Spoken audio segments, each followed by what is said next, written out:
Vamos a ver el campo eléctrico a una distancia z por arriba del centro de una superficie esférica de radio R grande.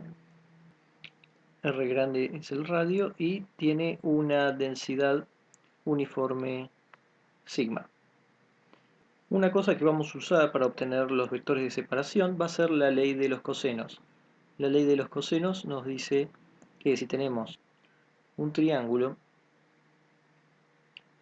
y tenemos lados A, B y C, entonces vamos a tener una relación entre los lados y el ángulo entre que forma el vértice entre A y B.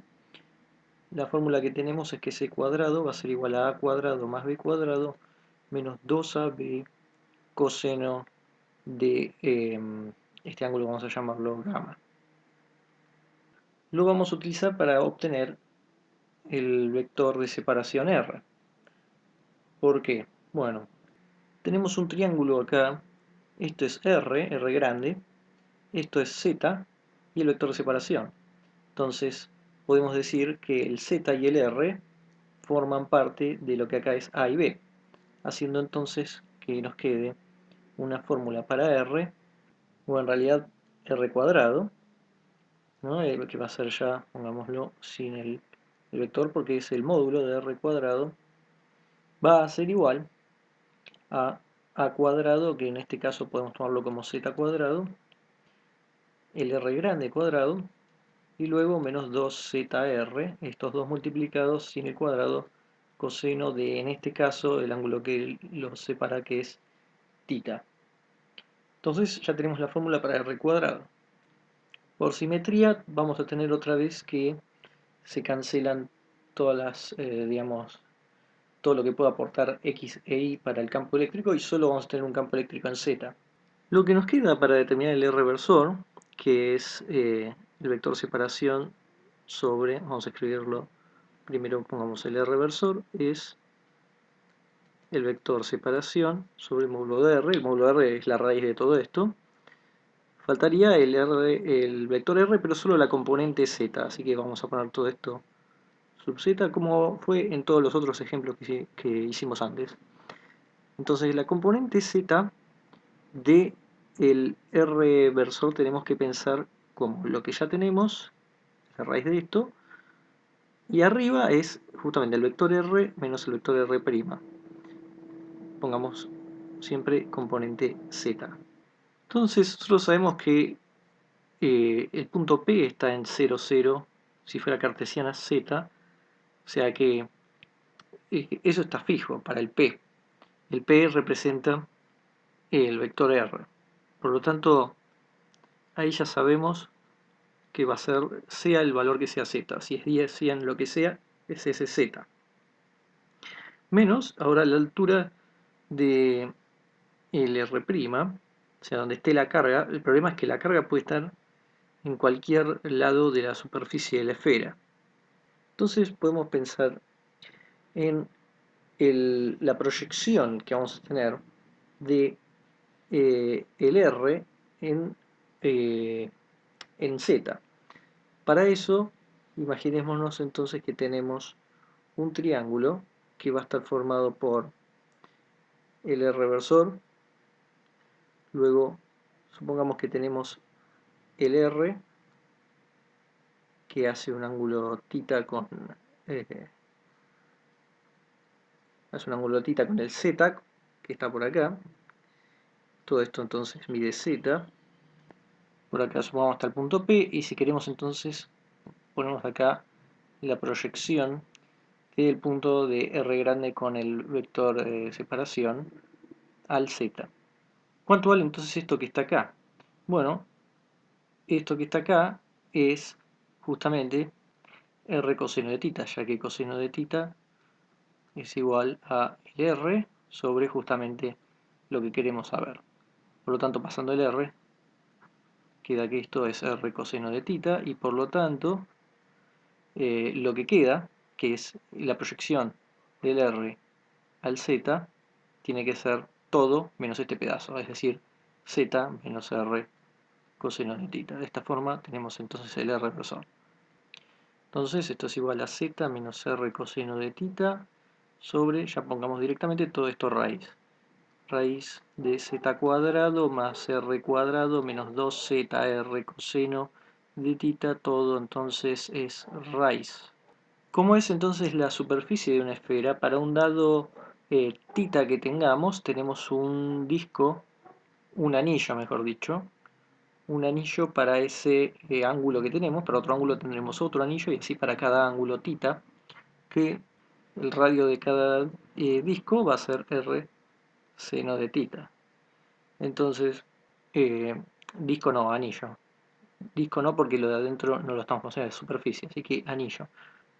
El grosor entonces que estamos considerando es r de tita, o podemos también considerar que tenemos un diferencial de carga que va a ser sigma por el diferencial de área, y nuestro diferencial de área en esféricas vamos a tener dado por sigma r cuadrado, bueno, eso con el diferencial de carga ya, seno de tita de phi.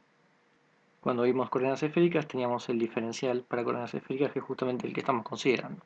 Por supuesto sin el de r porque estamos en la esfera, en la superficie de la esfera. Entonces el EZ que queda es una integral de, ya podemos sacar lo que era el ρ, que es el sigma por el dA, la densidad constante que tenemos, 4pi epsilon 0, y vamos a tener la integral de, bueno, el r versor sobre r cuadrado, eso ya lo podemos poner como z menos r coseno, que es la parte del r versor, y abajo tenemos algo por la raíz que siempre lo ponemos a la 3 medios. 2zr coseno de tita, todo a la 3 medios, y falta entonces toda la parte del diferencial, el sigma ya lo saqué fuera, nos queda r cuadrado seno de tita de phi. El phi, que es el ángulo de piso, no tenemos nada que dependa de phi, así que eso sabemos que se integra entre 2pi y va a salir un 2pi afuera, que lo podemos ir sacando afuera de la integral. Queda entonces una integral en términos de tita, va a quedar 1 sobre 4pi epsilon 0, 2pi, el r sale afuera, el r cuadrado, sigma, y luego la integral z menos r coseno de tita, el seno de tita, diferencial tita, y z cuadrado más r cuadrado, 2zr coseno de tita a la 3 medios. Bueno, esta integral es complicada de hacer, pero si uno la hace va a dar 1 sobre 4pi epsilon 0, 2pi r cuadrado sigma, z cuadrado, y vamos a tener z menos r, módulo de z menos r, menos z, menos r, módulo de z más r. Entonces, esto, que es entonces el campo que tenemos para este punto, queremos saber qué pasa en el caso en donde z es menor a r y z es mayor a r, porque sería la parte de adentro del casquete y la parte de afuera de la superficie de la esfera. Primero veamos el caso donde z es más grande que r. Cuando z es más grande que r, z menos r termina siendo positivo y se puede cancelar con el z menos r de arriba, obteniendo un 1. Y algo parecido sucede con, bueno, esto es positivo igual, pero con este menos tenemos un z más r y termina dando entonces otro 1 más. Por lo tanto, con ese 2 nos termina quedando el z en este caso un 1 sobre 4pi epsilon 0, en vez de 2 la tenemos 4pi r cuadrado sigma sobre el z cuadrado. Y lo interesante es tomar a 4pi radio cuadrado sigma como una carga, y entonces tenemos 1 sobre 4pi epsilon 0, una carga que llamamos q sobre z cuadrado, con q igual a 4pi r cuadrado sigma.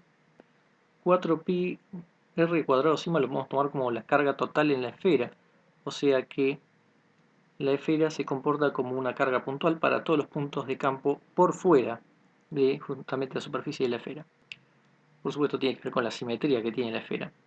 Para z menor a r pasa exactamente lo mismo, pero ahora con un signo al revés, por lo que ahora no va a dar 2, sino que va a dar 0, se va a cancelar.